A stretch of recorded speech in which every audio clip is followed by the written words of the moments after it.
Hello everyone, welcome to Atomic English, the Hindu daily vocab and editorial analysis class में आपका बहुत बहुत स्वागत है। सभी बच्चों को प्यार भरी गुड मॉर्निंग।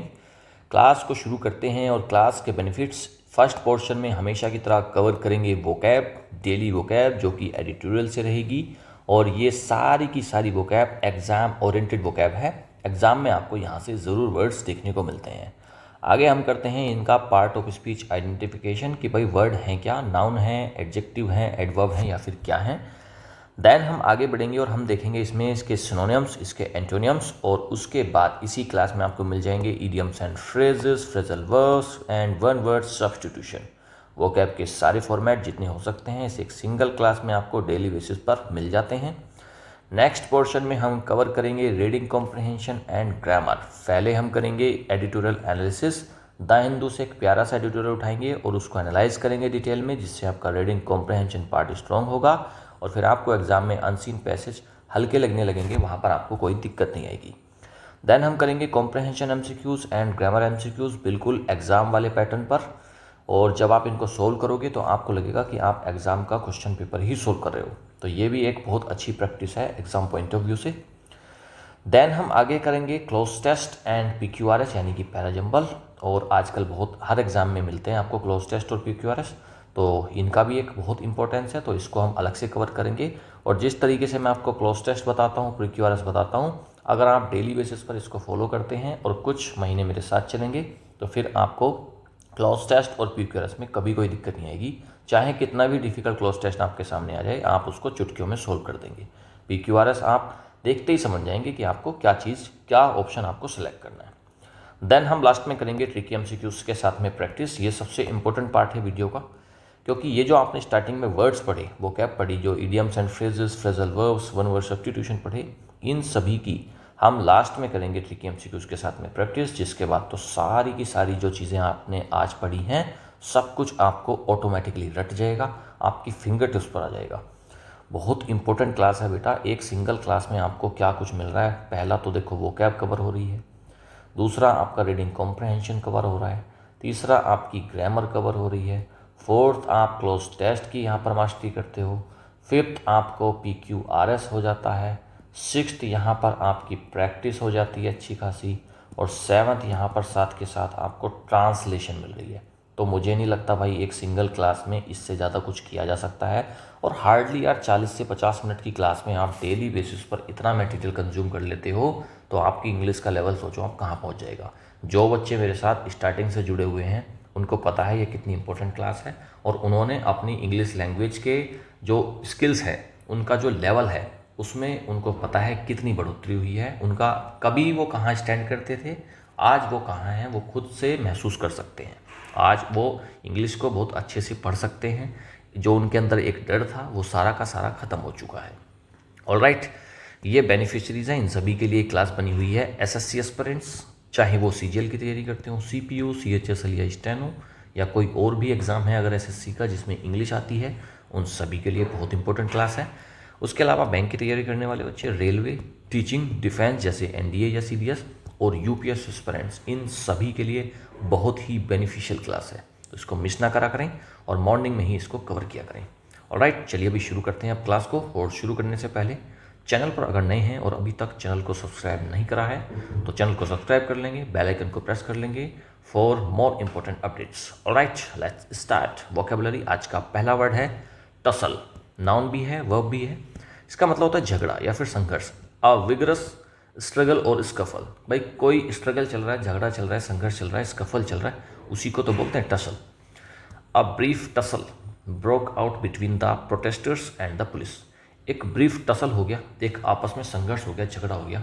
ब्रोक आउट मतलब हो गया किसके बीच में, बिटवीन द प्रोटेस्टर, जो वो कर रहे थे, विरोध प्रदर्शन कर रहे थे, एंड द पुलिस, और पुलिस के बीच में। तो प्रोटेस्टर के और पुलिस के बीच में क्या हो गया, टसल यानी कि झगड़ा हो गया। स्ट्रगल, फाइट, और स्क्रिमिस, मार्क करो स्क्रिमिस को, तीनों का सेम मीनिंग है, झगड़ा या फिर संघर्ष। एक तरफ तो झगड़ा हो गया, जब झगड़ा होता है ना, हम किसी से अग्री नहीं कर रहे होते, हम उसके विरोध में होते हैं, तभी हमारे झगड़े होते हैं। अगर हम किसी से अग्री कर जाएंगे तो फिर उससे झगड़ा होने का सवाल ही नहीं उठता। तो इसका उल्टा क्या रहेगा, अग्रीमेंट और पीस, दोनों हो जाते हैं इसके एंटोनियम्स। अगला वर्ड है सबाल्टर्न, सबाल्टर्न क्या होता है? नाउन भी होता है और एक एडजेक्टिव भी होता है। इसका मतलब होता है अधीनस्थ, निम्न श्रेणी का व्यक्ति। एक लोअर रैंकिंग ऑफिसर है या फिर एक ऐसा पर्सन है जो इंफीरियर स्टेटस रखता है। The story focuses on the life of subalterns in colonial India. जो स्टोरी है वो किस चीज़ पर फोकस करती है? On the life of subalterns, यानी जो निचले स्तर के व्यक्ति थे, लोग थे, उनके बारे में। अंडरलाइन, अंडरलाइन हो गया और हो गया सबॉर्डिनेट और एक हो गया इन्फीरियर। ठीक है जी। तो अंडरलाइन, सबॉर्डिनेट और इन्फीरियर तीनों जाते हैं इसके। भाई सबॉर्डिनेट क्या है? जो निचले स्तर का है। कोई एक तो सुपीरियर है, दूसरा सबॉर्डिनेट नीचे का है। इन्फीरियर खराब है, अंडरलाइन नीचे का है। तीनों जाते हैं इसके सिनोनिम्स। अब एक तरफ तो अंडरलाइन है, सबॉर्डिनेट है और इन्फीरियर है। दूसरा सुपीरियर ऊपर का है। कमांडर, भाई कोई कमांड कर रहा है। कमांडर कौन होता है? तो टॉप लीडर होता है ना। कमांडर क्या होता है? वो कमांड कर रहा होता है। एक पूरी यूनिट को कमांडर कमांड करता है, तो वो निचले स्तर का तो नहीं है, वो तो ऊपर के स्तर का है। तो कमांडर यहाँ पर एंटोनियम हो जाएगा। अगला वर्ड है प्रोसिक्यूट। वह होता है अभियोग चलाने को। To officially charge someone with a crime in a court. एक कोर्ट में किसी के खिलाफ कार्रवाई चलने को ही बोलते हैं प्रोसिक्यूट करना। The government decided to prosecute the corrupt officer. Government ने क्या डिसाइड करा है कि वो प्रोसिक्यूट करेगी, कार्रवाई करेगी एक करप्ट ऑफिशियल के साथ। शिव, चार्ज और ट्राई। ट्राई का मतलब ये, ट्राई का मतलब यहाँ पर ट्राई करने वाला नहीं है। ये ट्रायल जो होता है ना, ट्रायल का मतलब क्या होता है? जब केस चलता है, तो ये वो वाला ट्राई है। अच्छा, एक तरफ तो भाई चार्ज है, उसको ट्राई करा जा रहा है, ट्रायल चल रहा है, शू करा जा रहा है, उसके ऊपर कार्रवाई हो रही है। दूसरी तरफ एब्सोल्व कर दिया, उसको रिलीज़ कर दिया। और यहाँ पर पार्डन भी बोल सकते हो आप। ठीक है, पार्डन भी बोल सकते हो, मतलब उसको माफ़, उसकी सज़ा माफ़ कर दी गई है। तीनों जाते हैं इसके एंटोनिम्स। अगला वर्ड है स्पर। नाउन भी है, वो भी है। इसका मतलब होता है प्रेरणा या फिर प्रेरित करना। To encourage someone to take action. किसी को एक्शन लेने से, किसी काम को करने के लिए एनकरेज करना, उसी को बोलते हैं spur. His failure spurred him to work harder. उसका फेलियर, कोई व्यक्ति फेल हो गया, उसने क्या करा? उसको स्पर किया, एनकरेज किया, मोटिवेट किया कि भाई वो और ज़्यादा हार्ड वर्क करे। आप किसी एग्ज़ाम में फेल हो जाते हैं तो आप हाथ पर हाथ रख कर मत बैठिएगा। अगर आप किसी एग्ज़ाम में फेल हो जाते हैं तो आपको करना चाहिए स्पर, आपको मोटिवेट होना चाहिए और फिर आपको हार्ड वर्क और ज़्यादा करना चाहिए। स्टिमुलेट, एनकरेज और मोटिवेट तीनों जाते हैं इसके सिनोनिम्स। मार्क करेंगे स्टिमुलेट को। अच्छा, एक तरफ तो एनकरेज हुआ है, मोटिवेट हुआ है, दूसरी तरफ डीटर, डिस्करेज, मतलब क्या? मनोबल गिरा है। दोनों जाते हैं इसके एंटोनियम्स। अगला वर्ड है हॉस्टेज। नाउन होता है, बंधक को बोलते हैं hostage. A person held captive to ensure demands are met. एक पर्सन है जिसको कैप्टिव कर लिया, मतलब क्या? कैप्चर कर लिया, उसको बंधक बना लिया। किस लिए? कि भाई डिमांड्स को अपनी को फुलफिल कराया जा सके। तो किसी व्यक्ति को बंधक बना लेना केवल इसलिए कि भाई हम अपनी डिमांड पूरी कर सकते हैं, उसी को बोलते हैं, उस व्यक्ति को hostage. The terrorist took several people as hostage. Terrorist ने क्या करा है? बहुत सारे लोगों को लिया है एक हॉस्टेज की तरीके से, बंधक बना लिया है ताकि वो अपनी डिमांड्स को पूरा कर सके। कैप्टिव, प्रिजनर और पॉन तीनों जाते हैं इसके सिनोनिम्स। मार्क करेंगे पॉन को, प्रिजनर और कैप्टिव का। कैप्टिव भी कर सकते हो, ठीक है। अच्छा, एक तरफ तो बंधक है, प्रिजनर है, दूसरी तरफ फ्री पर्सन है, बिल्कुल लिबरेटर, एकदम खुला है, ठीक है। तो ये दोनों हो जाते हैं इसके एंटोनिम्स। मार्क कर लो लिबरेटर को। अगला वर्ड है टेस्टिमनी। नाउन होता है, गवाही को बोलते हैं testimony. A formal statement in court. Court में क्या होता है? गवाही होती है, गवाह आता है, अपने बयान देता है, तो वो जो बयान देता है उसी बयान को बोलते हैं testimony. Her testimony helped convict the criminal. उसकी जो टेस्टिमनी थी, उसकी जो गवाही थी, उसने हेल्प करा किस चीज़ में? क्रिमिनल को, यानी कि जो हत्यारा था उसको, जो क्रिमिनल यानी कि जो दोषी था उसको कन्विक्ट करने में, यानी उसको पनिश करने में। कन्विक्ट का यहाँ पर क्या मतलब है? पनिश करना, सज़ा देना। सिनोनिम क्या हो जाएगा फिर टेस्टिमनी का? भाई गवाही, एक या तो वो स्टेटमेंट दे रहा है, डिपोजिशन हो रही है, डिपोज कर रहा है, और एविडेंस है, तीनों इसके हो जाते हैं सिनोनिम्स। मार्क करेंगे इसमें से डिपोजिशन। अच्छा, एक तरफ तो स्टेटमेंट दिया गया है, डिपोजिशन हुई है, गवाही दी है, एविडेंस हुआ है। दूसरी तरफ डिनायल है, साइलेंस है। डिनायल में मना कर दिया है चीज़ों को बताने से, और साइलेंस यानी कि चुप्पी है। दोनों जाते हैं इसके एंटोनिम्स। अगला वर्ड है स्प्यू। वर्ब होता है उगलने या फिर फेंकने को बोलते हैं spew. To flow out forcefully, often something unpleasant. किसी चीज़ को फ्लो आउट कर देना, बाहर फेंक देना फोर्सफुली, तो उसको बोलते हैं स्प्यू करना, और वो भी अनप्लेजेंट चीज़ को। The volcano spewed ash and smoke. Volcano से क्या चीज़ स्प्यू हो गई, बाहर आ गई? ऐश एंड स्मोक, ऐश क्या होता है राख, और स्मोक क्या होता है धुआं, तो राख और धुआं स्प्यू हो गए, बाहर आ गए। इजेक्ट बोल सकते हो, इजेक्ट का मतलब क्या है बाहर करना। एमिट, एमिट का मतलब भी बाहर, और एक्सपेल, तीनों का सेम मीनिंग है, और तीनों ही words exam point of view से बहुत इंपॉर्टेंट है, कई बार आए हैं। मार्क करो इजेक्ट को, मार्क करो एमिट को, और मार्क करो एक्सपेल को, तीनों वर्ड्स को मार्क करो। ये जो मैं वर्ड्स मार्क करता हूँ बेटा, इनको एक अलग से नोटबुक पे लिखा करो, और इनके सिंगल वर्ड में आप इनकी मीनिंग लिखा करो। हिंदी चाहे इंग्लिश जो भी मर्जी है लिख लो, इंग्लिश लिखोगे तो ज़्यादा ईजी रहेगा, ठीक है। और इसको फिर स्पीड में आप इसको डेली रिवाइज कर लिया करो, 200-300 वर्ड्स में एकदम निकल जाया करो डेली बेसिस पर। स्प्यू, उगलना या फिर फेंकना, बाहर करना। दूसरी तरफ कंटेन कर रहा है, होल्ड कर रहा है, दोनों हो जाएंगे इसके एंटोनिम्स।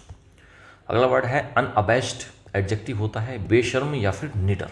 कोई व्यक्ति बेशर्म है, निडर है, उसी को बोलते हैं अनअबेस्ड। नॉट एम्ब्रेस्ड और अशेम्ड, कोई व्यक्ति अशेम्ड नहीं है, एम्ब्रेस्ड नहीं है, बेशरम है, निडर है, उसी को बोलते हैं unabashed. He was unabashed about his failure, वह अपने फेलियर के प्रति, भाई कोई फेल हो गया था किसी एग्जाम में या किसी चीज़ में, लेकिन फिर भी वो कैसा है, अनअबेस्ड है, मतलब बेशरम है, उसको कोई शर्म नहीं आती। शेमलेस है, बोल्ड है, और ब्रेजन है, मार्क करेंगे ब्रेजन को। अच्छा, एक तरफ तो उसको शर्म नहीं आ रही है, दूसरी तरफ अशेम्ड है, शाय है, शर्मिला है, ठीक है, शाय को मार्क कर सकते हो, शर्मिले को बोलते हैं शाय। नेक्स्ट अगला वर्ड है आयर, नाउन होता है गुस्सा या फिर क्रोध को बोलते हैं आयर। इंटेंस एंगर, बहुत ज़्यादा गुस्सा है, उसी को बोलते हैं ire. His rude remarks drew the ire of the audience, उसकी जो रूड रिमार्क्स थी, रिमार्क्स का मतलब क्या होता है बेटा, कमेंट्स, ठीक है, रिमार्क्स यानी कि कमेंट्स, उसकी जो रूड कमेंट्स थी, ड्रू द आयर, उससे गुस्सा फूट गया ऑडियंस का, तो आयर ऑफ द ऑडियंस मतलब ऑडियंस का गुस्सा। एंगर, फ्यूरी और रैथ, मार्क करो फ्यूरी को, मार्क करो रैथ को, दोनों बहुत इंपॉर्टेंट वर्ड्स हैं। अच्छा, एक तरफ तो गुस्सा है तो इसका उल्टा क्या रहेगा, काम और पीस, दोनों हो जाते हैं इसके एंटोनिम्स। अगला वर्ड है जेनोसाइड, नाउन होता है, जेनो का मतलब होता है पीपल, साइड मतलब हत्या, तो लोगों की अगर हत्या करी जा रही है उसको बोलते हैं जेनोसाइड। नरसंहार, systematic killing of a large group, एक बड़े ग्रुप की सिस्टमेटिक तरीके से हत्या कर देना, especially of a particular nation और रेस, और खास तौर पर एक नेशन के या फिर एक रेस के, उसको बोलते हैं जेनोसाइड करना। The international community condemned the act of genocide, international community जो पूरी विदेश की कम्युनिटी है सारी। अच्छा, इंटरनेशनल कम्युनिटी से मतलब क्या आएगा, इंटरनेशनल कम्युनिटी से मतलब आएगा बाहर के देश, उन्होंने कंडेम करा है, कंडेम का मतलब होता है आलोचना करी है, किस चीज़ की, द एक्ट ऑफ जेनोसाइड, जो नरसंहार हुआ है उसकी करी है कंडेमनेशन यानी कि निंदा। मैसेकर और एक्सटर्मिनेशन, ये दोनों हो जाते हैं इसके सिनोनिम, दोनों ही प्यारे वर्ड्स हैं, मार्क करो मैसेकर और एक्सटर्मिनेशन। एक्सटर्मिनेशन की भी चांसेस बहुत हैं और मैसेकर तो खुद ही कई बार आया है। अच्छा, एक तरफ तो मारा गया है, दूसरी तरफ साल्वेशन हुई है, प्रोटेक्शन बचाव किया गया है, मार्क करो साल्वेशन को। नेक्स्ट वर्ड्स कंप्लीट हुए, अब हम करते हैं इडियम्स। और पहला है वाइट लाई, मासूम झूठ, अ हार्मलेस और small lie told to avoid hurting someone, एक हार्मलेस और छोटा सा झूठ है, किसी को हर्ट करने से बचने के लिए इस झूठ को बोला गया। मासूम झूठ है, इतना बड़ा वो नहीं है, लेकिन हाँ साफ पता लग रहा है कि ये झूठ है। वाइट लाई मतलब साफ पता लग रहा है कि झूठ है। She told a white lie about liking the food to spare his feelings, उसने क्या करा है, ही टोल्ड अ वाइट लाई, उसने झूठ बोला है, साफ झूठ बोला है, किस लिए, अबाउट लाइकिंग द फूड, कि भाई वो फूड को पसंद करता है, टू स्पेयर हिज फीलिंग्स, अपनी फीलिंग्स को स्पेयर करने के लिए। With a grain of salt, संदेह के साथ लेना। टू व्यू समथिंग स्केप्टिकली, स्केप्टिकली का मतलब होता है डाउटफुली, ठीक है, स्केप्टिकली का मतलब होता है डाउटफुली। अगर आप किसी चीज़ को डाउटफुली लेते हो तो with a grain of salt, ठीक है, ये इसका इडियम का मीनिंग होता है। Take his claims with a grain of salt, he exaggerates, उसने क्या करा, एग्जैजरेट करा, बढ़ा चढ़ा कर बात करी कि भाई take his claims with a grain of salt, संदेह के साथ उसने चीज़ों को लिया है। विद वन अकॉर्ड, अकॉर्ड होता है समझौता, विद वन अकॉर्ड मतलब क्या, एक मत से। इन कंप्लीट अग्रीमेंट, अकॉर्ड मतलब एग्रीमेंट, तो आप अगर विद वन अकॉर्ड हो, किसी के साथ में एक अकॉर्ड में हो, मतलब आप क्या अग्रीमेंट में हो, आप अग्री कर रहे हो। The team acted with one accord to save the project, team ने कैसे करा है, एक्ट करा है विद वन अकॉर्ड, यानी कि अग्रीमेंट में यूनाइटेडली काम करा है, to save the project, project को सेव करने के लिए। अगला वर्ड है, अगला इडियम है वुल्फ इन शीप्स क्लॉथिंग, धोखेबाज। देखो वुल्फ क्या होता है, भेड़िया, और शीप क्या होता है, भेड़, और क्लोथिंग होते हैं कपड़े। शीप की क्लोथिंग में, शीप यानी कि भेड़ की, उसमें भेड़ के वेश में अगर भेड़िया आ जाए तो मतलब क्या है, तो धोखेबाज व्यक्ति है कोई। हमको लग रहा है शीप है, हमको लग रहा है भेड़ है, लेकिन निकला वो भेड़िया, तो वो क्या, वो तो धोखेबाज व्यक्ति है। Someone who pretends to be harmless but it is dangerous, कोई व्यक्ति अपने आप को प्रिटेंड करने का मतलब होता है दिखाना, तो अपने आप को दिखा रहा है कि वो हार्मलेस है, कि भाई उससे कोई नुकसान नहीं होगा, लेकिन वह बहुत खतरनाक व्यक्ति है। ही सीम्ड नाइस, वह अच्छा दिखता था, but turned out to be a wolf in sheep's clothing, लेकिन वो कैसा निकला, वुल्फ इन शीप्स क्लोथिंग, यानी कि वो धोखेबाज निकला। दिखता था नाइस, लेकिन वो निकला कैसा, वुल्फ इन शीप्स क्लोथिंग, यानी कि वो बहुत ही चालबाज, बहुत ही धोखेबाज निकला। हमारे इडियम्स कंप्लीट हो गए हैं। अब हम करेंगे फ्रेजल वर्ब्स, और मुझे पूरी उम्मीद है बेटा सारी की सारी चीज़ें मैं आपको अच्छे से समझा पा रहा हूँ, और मेरी समझाई हुई चीज़ें आपको एकदम क्रिस्टल क्लियर तरीके से समझ में आ रही होंगी। वीडियो अगर अच्छी लग रही है, मेरे पढ़ाने का तरीका आपको अच्छा लग रहा है, तो अभी के अभी जितने बच्चे देख रहे हैं सारे के सारे इसको लाइक करेंगे वीडियो को। पहला फ्रेजल वर्ब है वियर अवे, धीरे धीरे घिस जाना। वियर अवे का आपने वियर कर लिया, आपने पहन लिया, और अब वो अवे हो गया, वो घिस गया। टू इरोड और रिड्यूस ग्रेजुअली, कोई चीज़ धीरे धीरे ग्रेजुअल यूज से खराब हो गई, उसी को बोलते हैं वियर अवे। कॉन्स्टेंट फ्रिक्शन, वोर away the surface, constant friction हुआ, लगातार घर्षण हुआ, उससे क्या हो गया, वोर अवे। वोर वियर की सेकेंड फॉर्म है, वियर वोर और वोन, ठीक है। तो ये वोर क्या है, सेकेंड फॉर्म है, सिंपल पास्ट में सेंटेंस है। तो कॉन्स्टेंट फ्रिक्शन हुआ, लगातार घर्षण हुआ, उससे क्या हो गया, वियर अवे हो गया, वोर अवे हो गया, क्या, सरफेस, सरफेस घिस गई। वियर ऑफ, वियर ऑफ का मतलब होता है प्रभाव कम होना, टू ग्रेजुअली डिसअपियर और लूज इफेक्ट, किसी चीज़ का प्रभाव कम हो जाना, उसको बोलते हैं wear off. The medicine's effect wore off after a few hours, again wore आया है सेकेंड फॉर्म। मेडिसिन का जो दवाई का इफेक्ट था वो वोर ऑफ हो गया, यानी कि कम हो गया, आफ्टर फ्यू आवर्स, कुछ घंटे के बाद उसके दवाई का असर कम हो गया, प्रभाव कम हो गया। तो वियर ऑफ मतलब प्रभाव कम हो जाना। वियर आउट, वियर आउट का मतलब होता है थका देना या फिर घिस देना। टू एग्जॉस्ट और मेक अनयूजेबल, किसी चीज़ को एग्जॉस्ट हो जाना, कोई चीज़, या फिर अब वो यूजेबल नहीं रही। This old shoes are completely worn out, अब ये जो शूज़ हैं ये क्या हो गए हैं, एकदम घिस गए हैं, अब ये अनयूजेबल बन गए हैं। अगला है वाइंड अप, समाप्त करने को बोलते हैं wind up.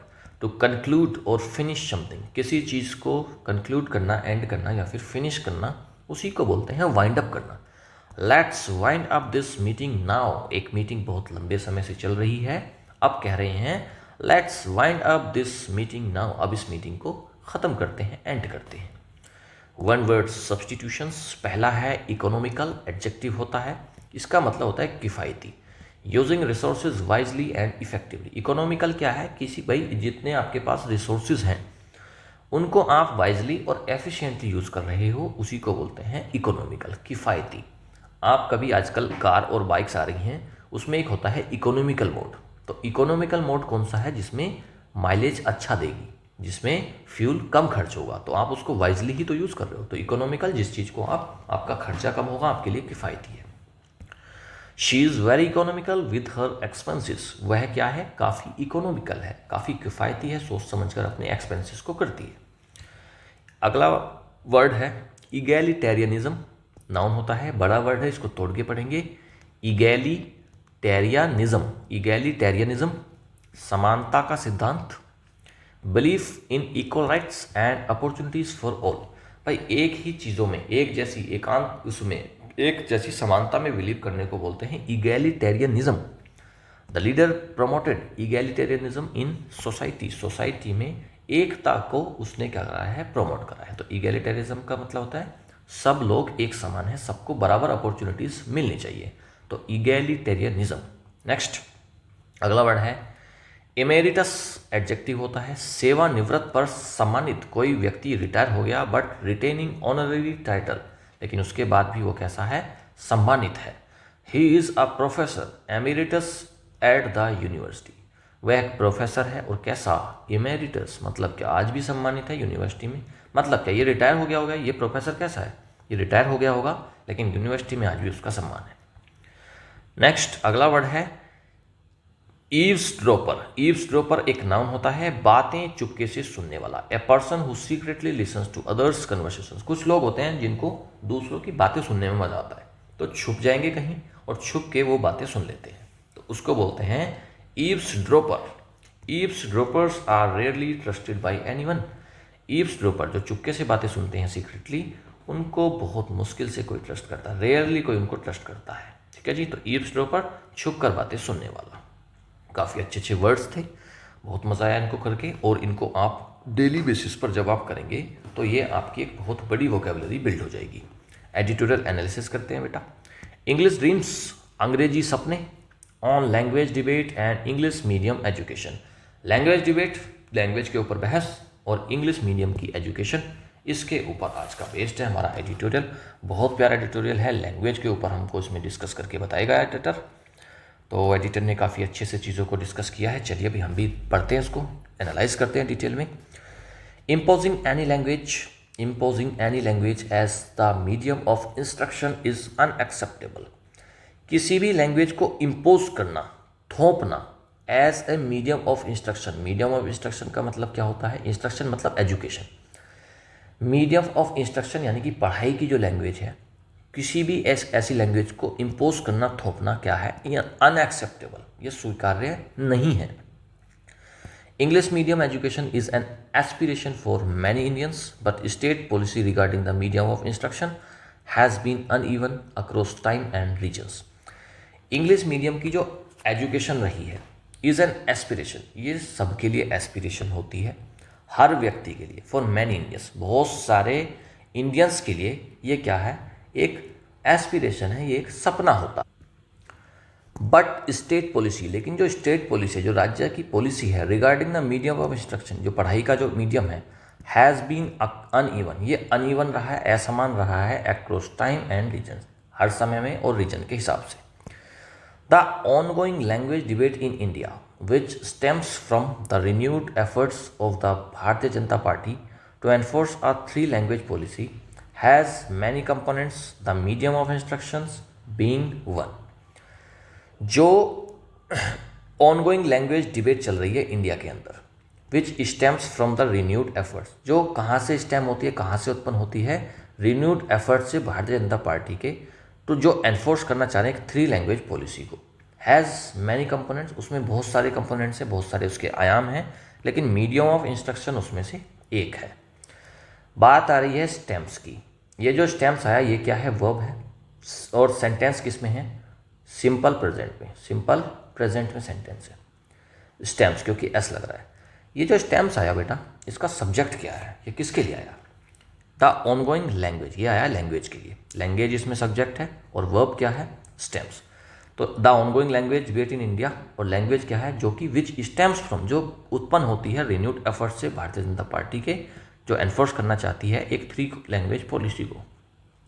Has many components, again language के लिए यहाँ पर हैज़ आया, क्योंकि लैंग्वेज क्या है? सिंगुलर है, तो उसके लिए फिर हैज़ आया। मैनी कंपोनेंट्स, उसके बहुत सारे कंपोनेंट्स हैं।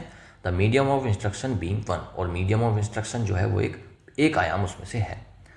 एजुकेशनिस्ट प्लूरल है, एजुकेशनिस्ट, ठीक है। Educationist generally argue that instruction in the mother tongue help children achieve better learning goals in their early stages of development.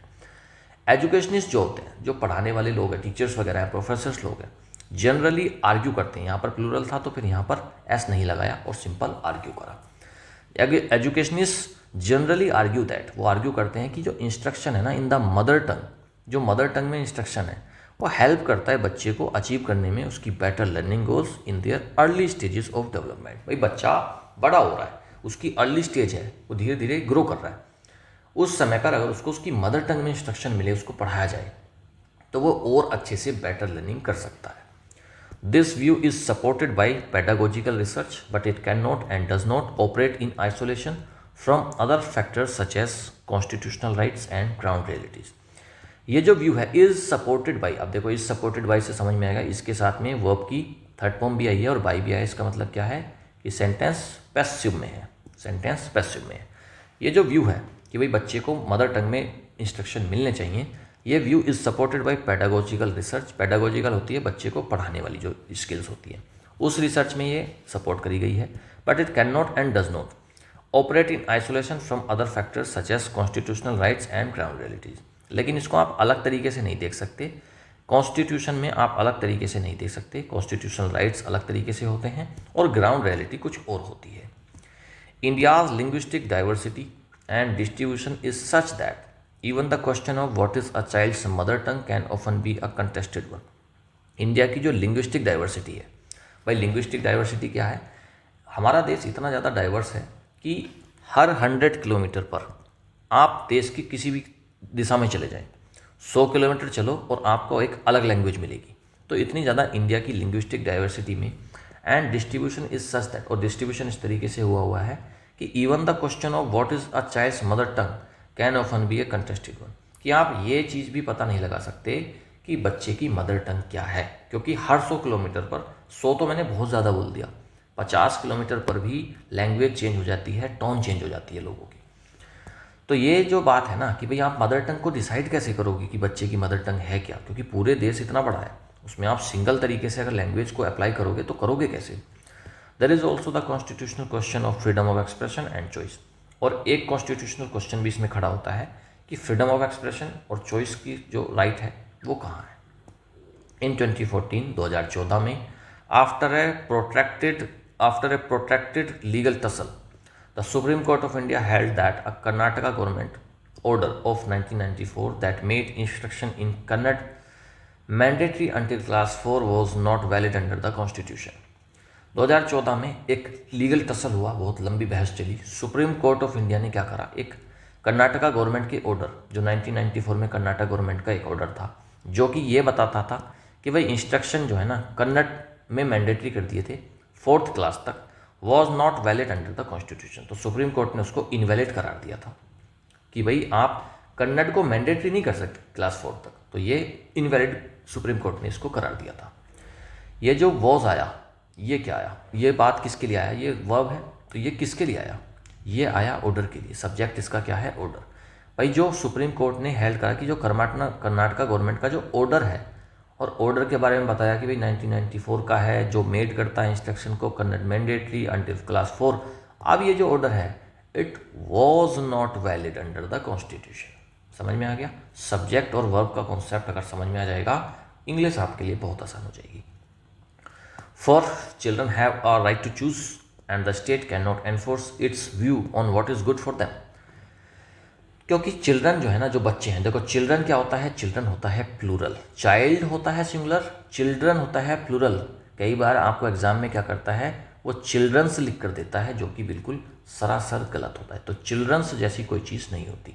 Child होता है सिंगुलर और चिल्ड्रन होता है प्लूरल. चिल्ड्रन के लिए फिर यहाँ पर हैव आया है. Children have a right to choose, बच्चों के पास एक अधिकार होता है कि वो चूज़ करें. And the state can not enforce, और स्टेट जो राज्य है, देश है, वो एनफोर्स नहीं कर सकता इट्स व्यू, अपने view on what is good for them, कि भाई बच्चों के लिए क्या सही है. देश उस पर थोप नहीं सकता उन चीज़ों को. The rights of private education institutions to offer education as per market demand is another related issue. और जो rights of private educational institutions हैं, जो ऑफर करते हैं एजुकेशन को as per market demand, market के डिमांड के हिसाब से, इज़ अनदर रिलेटेड इशू. अब ये जो इज़ आया, ये किसके लिए आया भाई, जो right of private educational institutions हैं, ये वाली बात, एक बात ही तो हो गई भाई. राइट्स के लिए अगर आप लगाओगे तो फिर तो आ रहेगा, लेकिन जो rights of private educational institution, उनके जो राइट्स हैं टू ऑफर एजुकेशन, ऑफर करना एजुकेशन को एज पर मार्केट डिमांड, ये पूरी की पूरी एक सिंगुलर बात हो गई.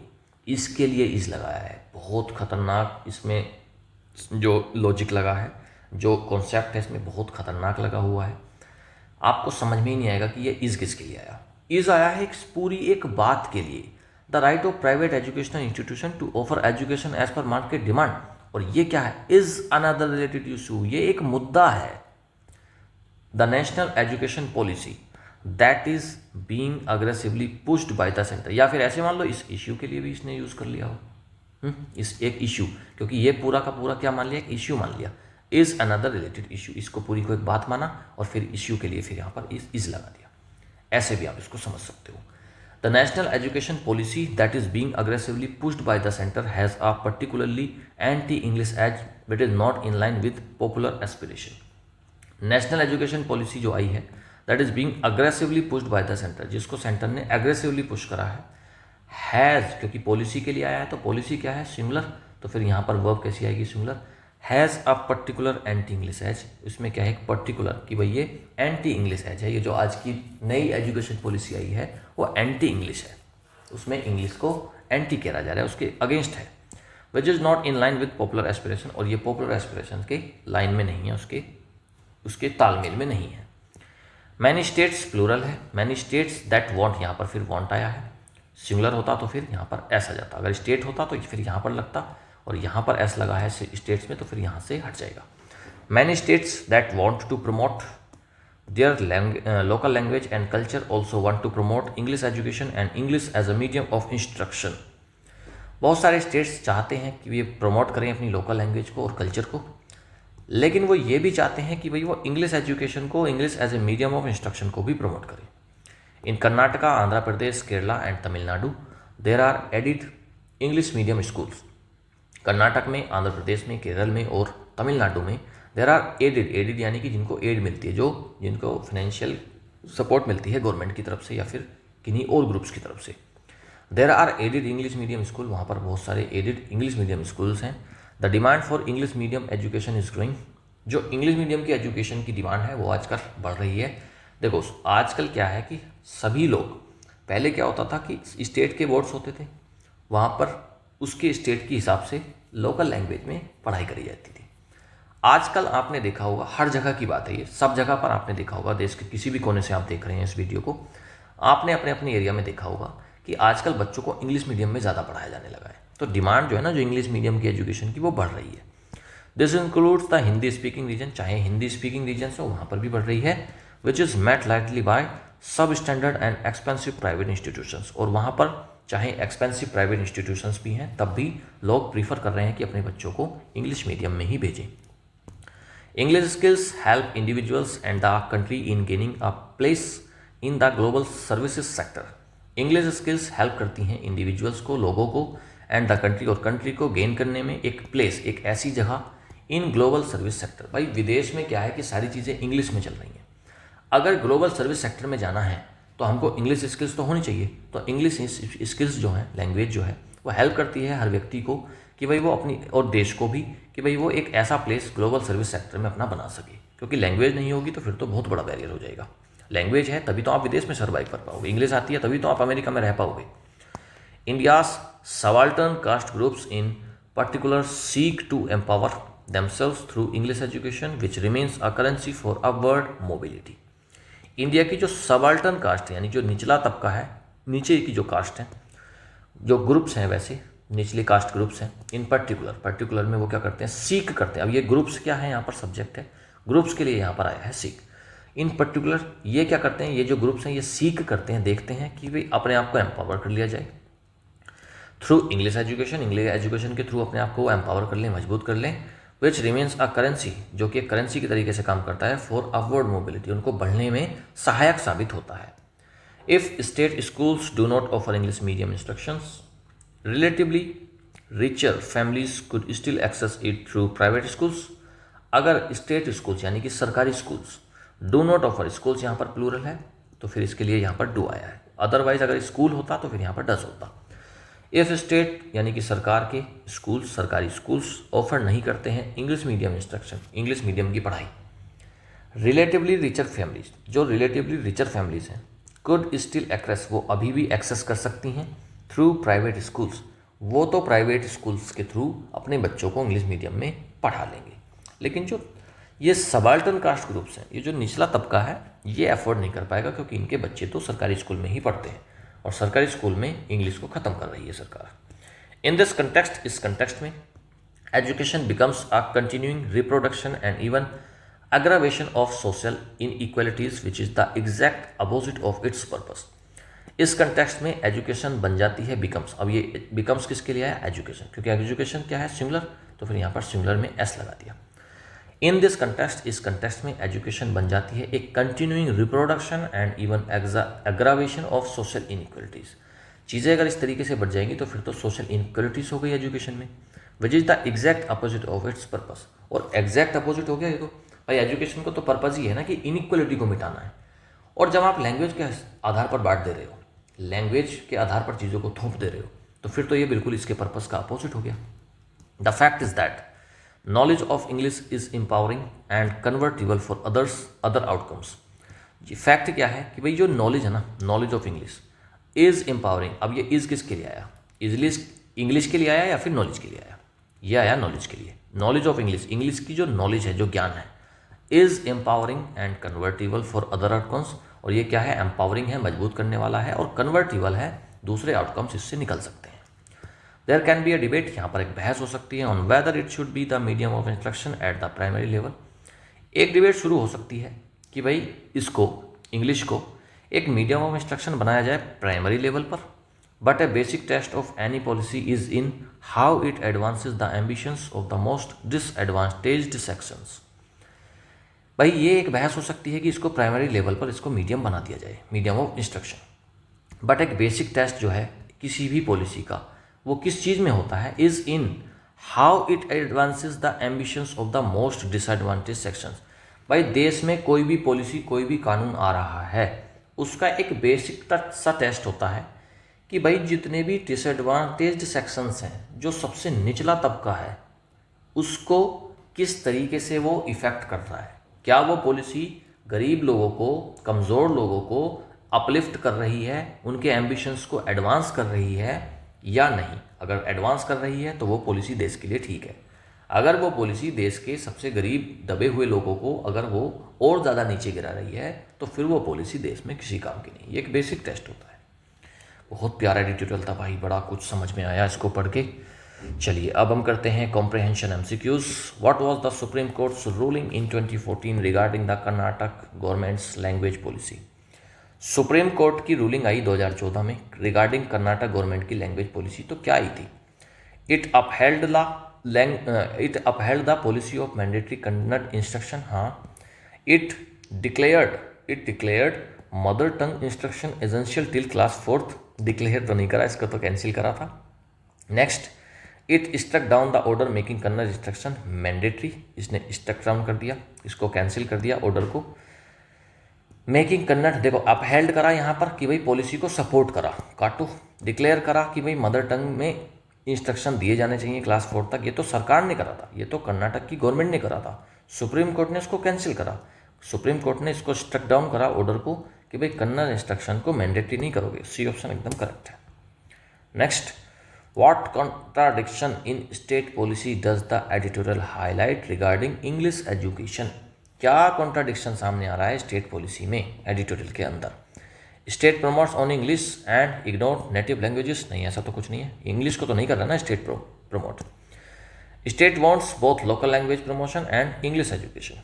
स्टेट दोनों को चाहती है। State fund only private English, ये तो है ही नहीं, फंड की तो कोई बात ही नहीं है। States completely reject English as language of instruction. State ने कम्प्लीटली रिजेक्ट नहीं, देखो स्टेट क्या चाह रहे हैं, जो देश के राज्य क्या चाह रहे हैं, अपनी लोकल लैंग्वेज का प्रमोशन चाह रहे हैं और इंग्लिश का भी प्रमोशन चाह रहे हैं, ये चीज़ें चाह रहे हैं। तो बी ऑप्शन इसमें करेक्ट है। Next, according to the editorial, what effect does lack of English medium in state schools have on society. According to editorial आपको बताना है कि क्या इफेक्ट पड़ सकता है अगर इंग्लिश मीडियम में सरकारी स्कूलों में पढ़ाई ना कराई जाए, तो सोसाइटी पे उसका क्या प्रभाव पड़ सकता है। ये बूस्ट करेगी गवर्नमेंट स्कूल एनवायरनमेंट को, बिल्कुल बूस्ट नहीं करेगी, लोग यहाँ से छोड़कर भागेंगे। ये प्रमोट करेगी रीजनल लैंग्वेज नेशनलिज्म को, नहीं, कुछ ऐसा खास नहीं है। ये इंक्रीज़ करेगी सोशल इनइक्वलिटी, हाँ बिल्कुल भाई, सोशल इनइक्वलिटी को इंक्रीज़ करेगी। कैसे भाई? गरीब का बच्चा सरकारी स्कूल में जाता है, अमीर का बच्चा प्राइवेट में जाता है, क्योंकि अमीर लोग वहाँ की पढ़ाई को, वहाँ की फ़ीस को अफोर्ड कर पाते हैं।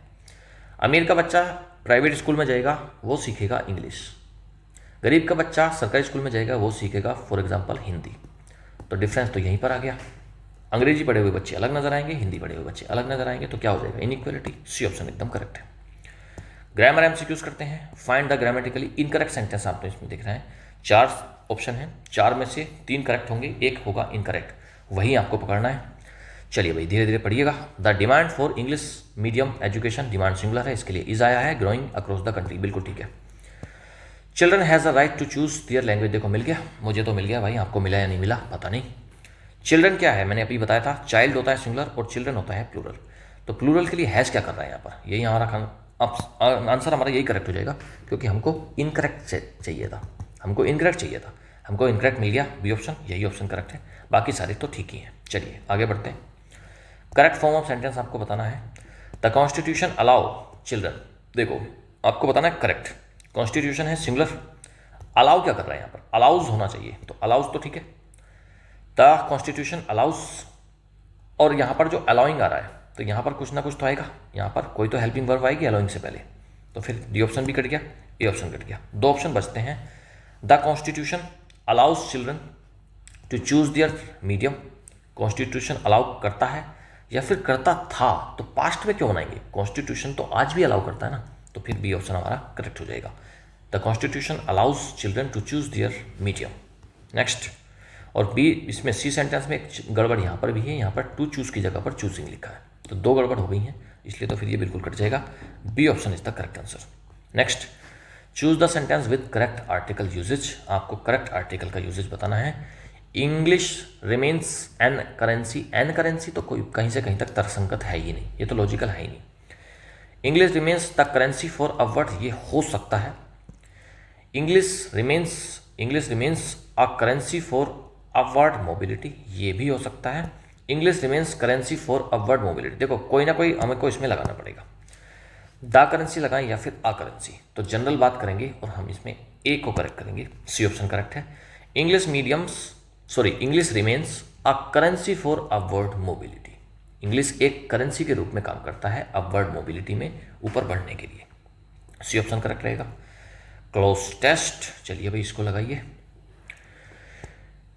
पढ़िएगा आप इसको एक बार, फिर मैं करता हूँ उसको,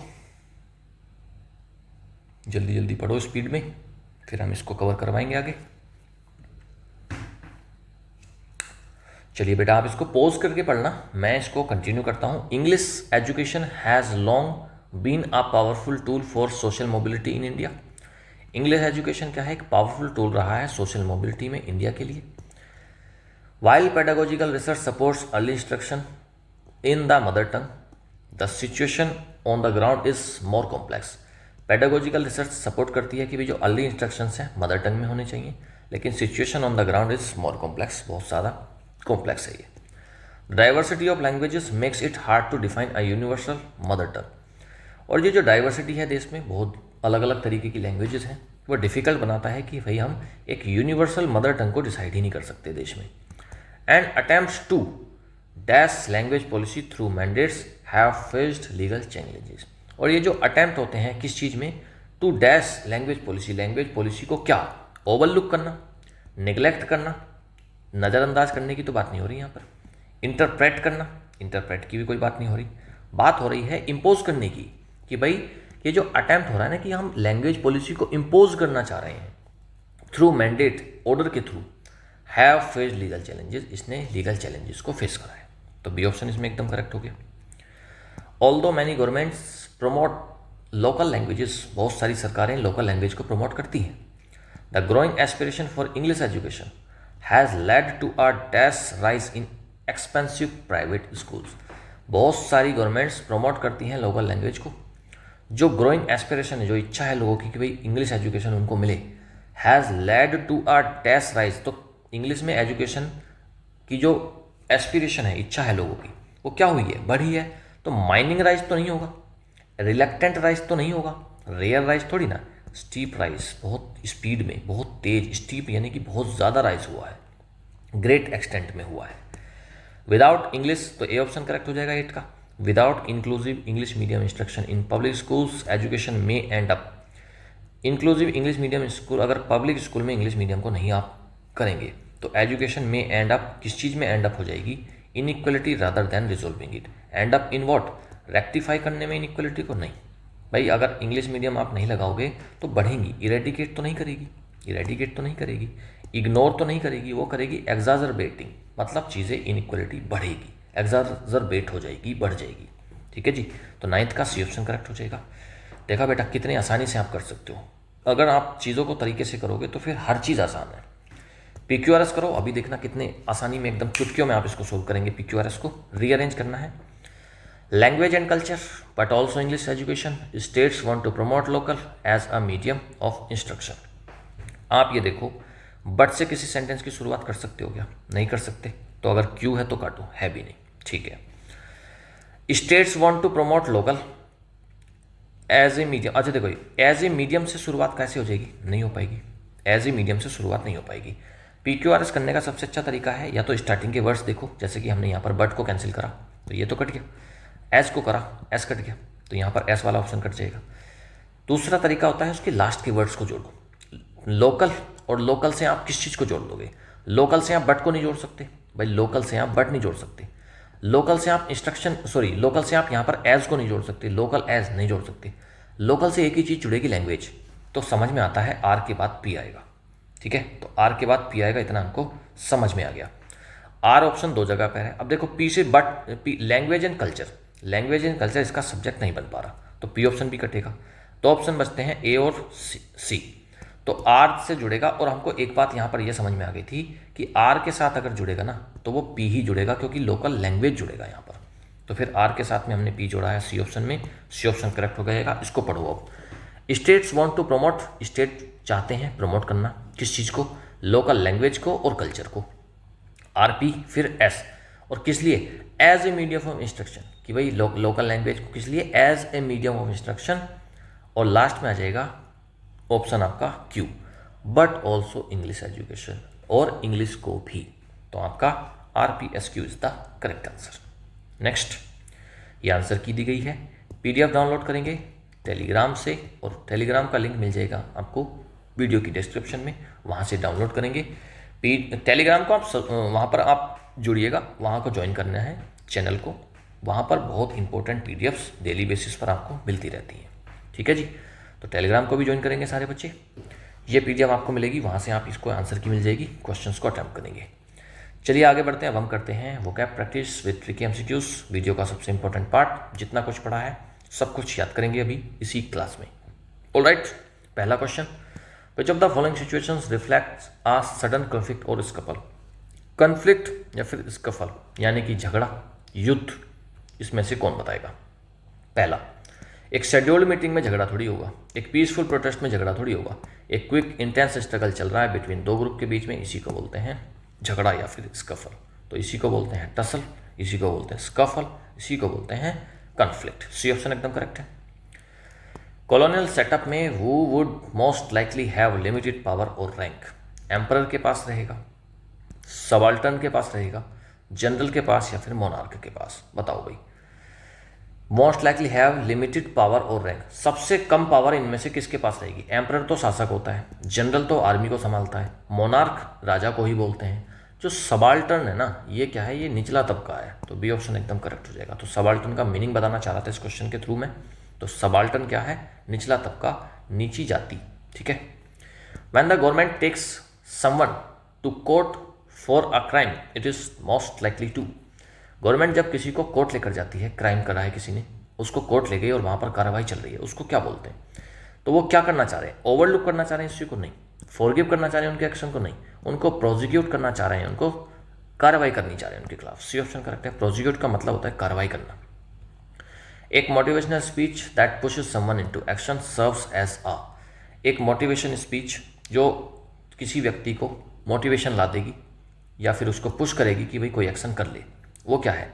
डिटरेंट तो रोकता है, डाइवर्जन तो बट जाने को बोलते हैं, डिले तो देरी है, स्पर करती है, मतलब क्या, मोटिवेट करने को बोलते हैं स्पर करना। ये ऑप्शन करेक्ट है। Which scenario involve someone being used as leverage to meet demands. अगर डिमांड को पूरी करवानी है, इनमें से क्या चीज़ होगी। आप पैरेड को सेलिब्रेट करके कैसे आप लेवरेज ले सकते हो, कैसे एडवांटेज ले सकते हो, अपनी डिमांड को कैसे पूरा करा सकते हो, नहीं करा सकते। स्पोर्ट इवेंट में कैसे डिमांड पूरी हो जाएगी, नहीं होगी। इनहेरिटेंस मीटिंग में तो नहीं होगी। हॉस्टेज क्राइसिस हो गया, अगर हॉस्टेज किसी को मिल गया, किसी को बंदी बना लिया, तो उसके बदले में ले सकते हैं आप उसका, अपनी डिमांड को पूरा करा सकते हैं। आप नहीं, मतलब ज़्यादातर तो टेररिस्ट वगैरह लोग करते हैं, ये हॉस्टेज को कैप्चर करते हैं लोगों को। ये ऑप्शन एकदम करेक्ट है। तो आप मैं गलत बोल रहा हूँ, टेररिस्ट करते हैं इस काम को कि भाई वो लोगों को हॉस्टेज बना लेते हैं, अपने बंदी बना लेते हैं, और फिर अपनी डिमांड को पूरा कराने के लिए, लेवरेज लेने के लिए, फ़ायदा उठाने के लिए यूज़ करते हैं। ये ऑप्शन करेक्ट है। A court relies on what kind of verbal statement to reach a verdict? एक कोर्ट रिलाई ऑन करती है किस चीज़ पर, what kind of verbal agreement to reach a verdict? किस चीज़ पर रिलाई करती है भाई, का जो कोर्ट होती है वो किस चीज़ पर चलती है। सबसे इंपॉर्टेंट पार्ट जो है किसी भी कोर्ट, किसी भी अदालत का, वो है गवाही। गवाही पर ही सारा केस निर्भर करता है। तो एपोलॉजी तो माफ़ी होती है, एडिटोरियल तो ये पढ़ रहे हो आप, प्रॉमिस तो है नहीं। टेस्टिमनी का मतलब होता है एविडेंस, गवाही। बी ऑप्शन एकदम करेक्ट है। Volcano releases ash and lava, volcano से ऐश और लावा निकलता है तो उसको क्या बोलते हैं? बॉयल करता है, स्टीम करता है, भाप बनता है, स्वर्ल नहीं, स्प्यू। सेवंथ का सी ऑप्शन करेक्ट है। स्प्यू का मतलब होता है बाहर निकलना, बाहर करना, सी ऑप्शन करेक्ट है। Next, a person who remains bold and unashamed after failing is considered. कोई व्यक्ति ने गलती कर दी और फेल हो गया, उसके बावजूद भी वो बोल्ड और अनअशेम्ड है तो उसको क्या बोलते हैं? अनअबेस्ड बोलते हैं उसको। बी ऑप्शन एकदम करेक्ट है। what term best fits intense public anger, बहुत ही पब्लिक में बहुत सारा एंगर है, उसको क्या बोलते हैं? एक स्कैंडल हुआ, स्कैंडल होता है घोटाला, एक घोटाला हुआ पब्लिक में, अब बहुत ज़्यादा एंगर है तो एंगर को क्या बोलते हैं? ग्ली, रिमोर्स, एनवी, आयर बोलते हैं उसको। आयर का मतलब होता है anger. B option correct. Which term fits deliberate mass killing of a specific group, एक स्पेसिफिक ग्रुप की मास किलिंग को बोलते हैं जेनोसाइड। सी ऑप्शन एकदम correct.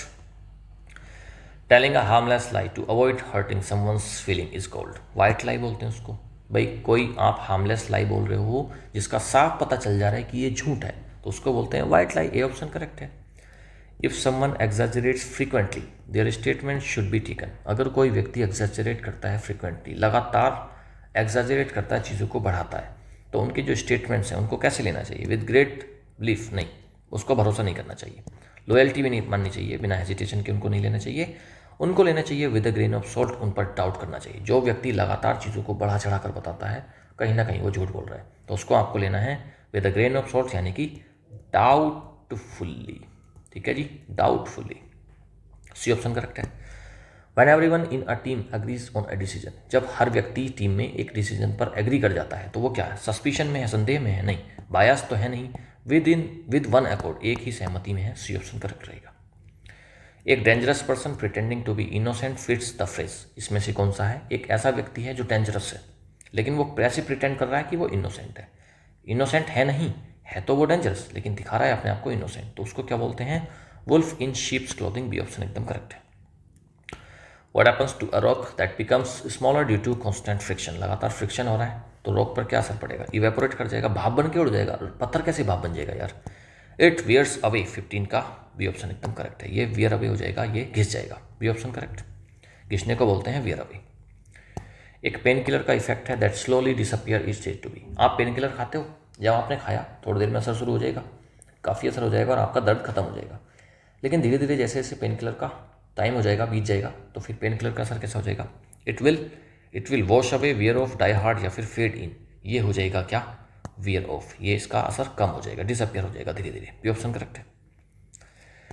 Shoe used daily for months will likely, shoe जो आप रोज यूज़ करते हो उसको क्या हो रहा है फिर? ये वेयर आउट, स्पार्कर, मेल्ट, पिघल रहे हैं क्या? सॉफ्ट हो रहे हैं क्या?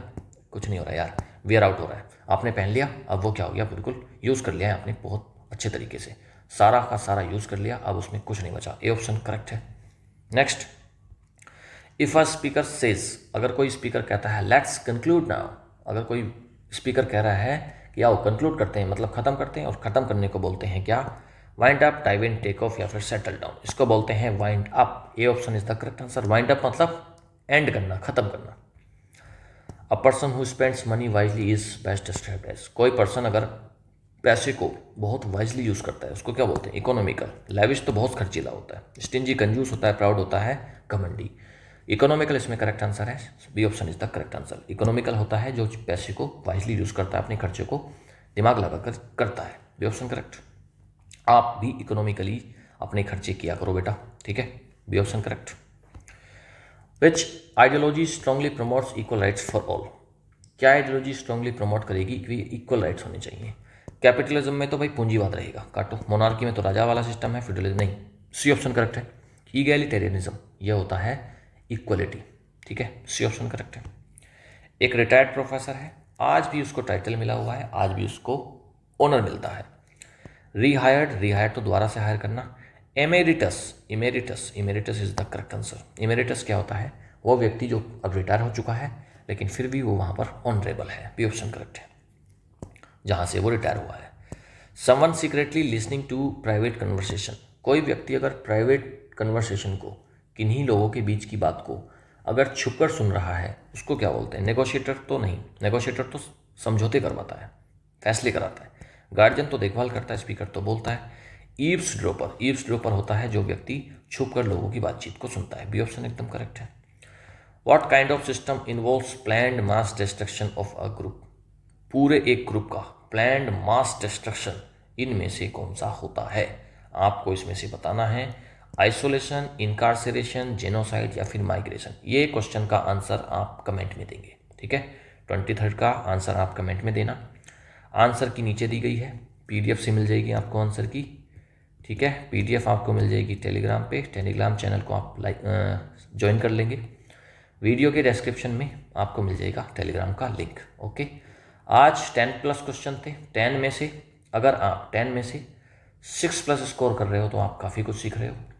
और वोकैब के क्वेश्चन थे आज 23 में से आज इजी थे क्वेश्चंस, तो आज आप अगर 18+ कर रहे हो स्कोर तो फिर आपका एक अच्छा तैयारी चल रही है, आप डेली बेसिस पर काफ़ी कुछ सीख रहे हो, ठीक है बेटा। बाकी आप अपने मार्क्स कमेंट में ज़रूर बताया करें कि आपके कितने मार्क्स आ रहे हैं। नीचे आंसर की दी गई है। वीडियो अच्छी लगी है, वीडियो को लाइक करेंगे, ज़्यादा से ज़्यादा शेयर करेंगे, कमेंट करेंगे।